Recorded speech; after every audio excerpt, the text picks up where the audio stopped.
જિજ્ઞેશ રામાવત મારા દ્વારા RTI Rajkot civil હોસ્પિટલને લગભગ 30 પ્રશ્ન જેવડી કરી છે, જેમાં થેલેસેમિયાગ્રસ્ત બાળકો જે કોઈ છે એને ધ્યાનમાં લઈને કે બાળકો દ્વારા અને બાળકોને જે કાંઈ તકલીફ પડે છે તો એના માટે છે, બરાબર છે. એમાં જે કાંઈ દવાઓ છે, ખેલફર છે, ડેલફર છે, કે જેનો સ્ટોક શું છે એના માટે છેલ્લા 3 વર્ષની આપણે વિગતવાર માહિતી માંગી છે.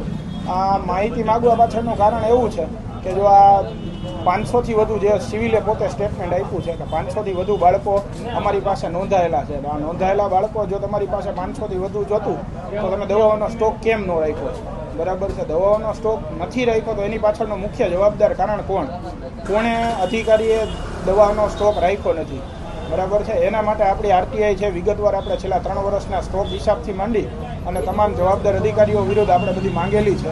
અને મેઇન વસ્તુ એ છે કે આની આરટીઆઈ કરવા પાછળનું કારણ એવું છે કે આરટીઆઈ એક્ટનો ઉપયોગ સામાન્ય પબ્લિકે કરવો જોઈએ, આરટીઆઈ મુજબ માહિતી માંગવી જોઈએ અને એ માહિતી વિગતવાર લઈ અને લોકો સમક્ષ મૂકવી જોઈએ, જેથી કરીને સાચી સરકારના ચોપડે નોંધાયેલી વિગતો આપણને બધાને ખબર પડે. રાજકોટ સિવિલ હોસ્પિટલનું તંત્ર એ હદનું ખરાબ છે કે આરટીઆઈ જ્યારે હું દાખલ કરવા ગયો ત્યારે મને લગભગ 5 ટેબલ ઉપર ફેરવવામાં આવ્યો. આ આરટીઆઈની કોપી આરટીઆઈના એક્ટના કલમ મુજબ તૈયાર કરેલી આરટીઆઈની અરજી છે, બરાબર છે. આ અરજીમાં ક્યાંય કોઈ જગ્યાએ આરટીઆઈના નિયમનો ભંગ નથી થતો, છતાં પણ એમના દ્વારા મને એવું કહેવામાં આવ્યું કે અમારું નિશ્ચિત કરેલું જે ફોર્મ છે એ જ તમે ભરો. હવે મેં મારા દ્વારા એમની પાસે પરિપત્ર માગવામાં આવ્યો કે તમારે જો તમે આવું કંઈ નક્કી કર્યું, સરકારનો કોઈ પરિપત્ર હોય તો અમારા ફોર્મમાં જ તમારે દેવું, તો એવું પણ એમની પાસે કાંઈ હતું નહીં. અંતે છેલ્લે પૈસા નહોતા ભરતા, 20 રૂપિયા જે આરટીઆઈના પૈસા ભરવાના થાય પૈસા નહોતા લેતા.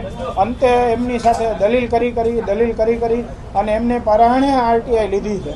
હવે જોવાની ખૂબી એ છે કે આરટીઆઈના અધિકારી જે કોઈ નિશ્ચિત થયેલા છે સિવિલ હોસ્પિટલના એ માહિતી આપશે કે ફરી પાછી કાયદાની કોઈ કલમ એવી રજૂ કરશે. જો કલમ રજૂ કરશે તો આપણા દ્વારા આ મુદ્દા પાછળ જો કદાચ મારે માહિતી આયોગ સુધી કે નામદાર ગુજરાત હાઈકોર્ટ સુધી લડવાનું થશે તો પણ હું લડીશ.